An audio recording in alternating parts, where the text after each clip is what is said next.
Let's bring in Republican Texas Congressman Pat Fallon, a member of the House Oversight and Accountability Committees. Tulsi Gabbard obviously was a member of Congress. She's now director of national intelligence. Democrats are saying that her accusations are baseless. What do you say, Congressman?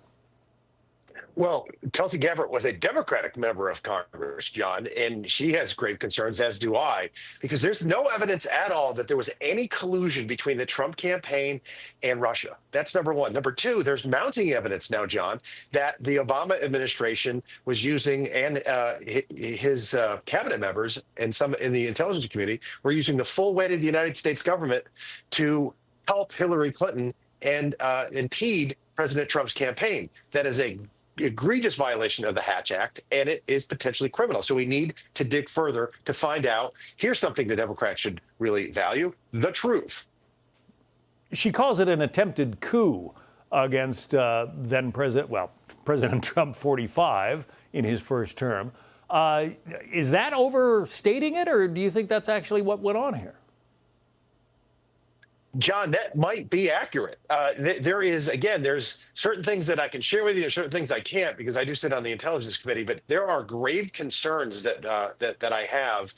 And the more that I look into it and the more that we find, it's alarming. And this is potentially Watergate-esque. It's that big of a deal. So you say the more we look into it, this is going to continue to be a front burner item, you think?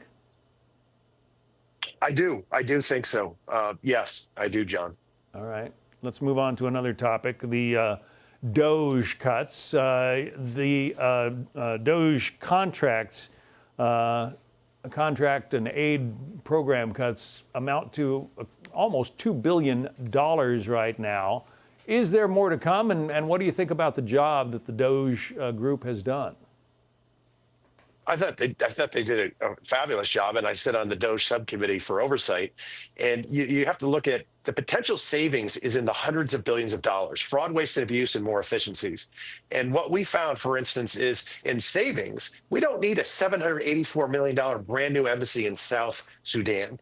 The fact that just in the Department of Education, there were 89 contracts canceled, John, that saved $881 million. There were 748 leases that were canceled that saved $660 million. And you saw in the rescissions package, we have finally defunded PBS and NPR. And I'm very proud of the fact that I was one of the members that were on the forefront of that effort. And we saved the American taxpayers $1.1 billion instead of funding propaganda wing of the Democratic Party. Okay, there are about $8 billion worth of foreign assistance program cuts. A lot of people say, hey, that's going to reduce America's ability to sort of project influence around the world. What do you say?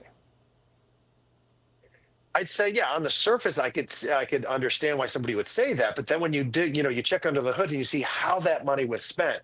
When you're spending it on DEI programs in other nations, when you're spending it on operas, like DEI operas and transgender training, like in South America, that's not furthering American goals. I think it's impeding it. I think we're regressing in that regard. So we do need to challenge the Chinese Belt and Road initiatives, but we need to be doing that by building bridges and roads and infrastructure and and computing for our allies in the developing world. We don't need to be doing it on force feeding them left wing progressive drivel. Yeah, how did we reach this point where some of these programs, the kind that you mentioned, are getting funded by U.S. taxpayers or by borrowing money from, say, China?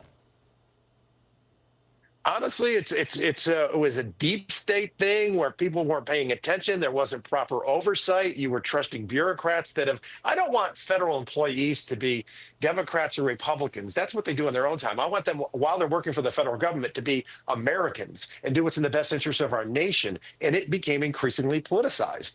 I think it's in so many of these agencies, 96% of the people that were donating money, federal workers, were donating it to the Democrats. And that's unfortunate. And we have to protect, I'm on the Armed Services Committee as well, protect the politicization of the military, because we saw even General Milley sit there and use left-wing talking points when he was testifying in front of Congress. We have to put a stop to that. Yeah, one of the few jobs enumerated for the federal government in the Constitution is protection of the people. let's make sure we do Amen. that. Texas Congressman Pat Fallon. Congressman, thank you. I'm Steve Ducey. I'm Brian Kilmeade. And I'm Ainsley Earhart. And click here to subscribe to the Fox News YouTube page to catch our hottest interviews and most compelling analysis.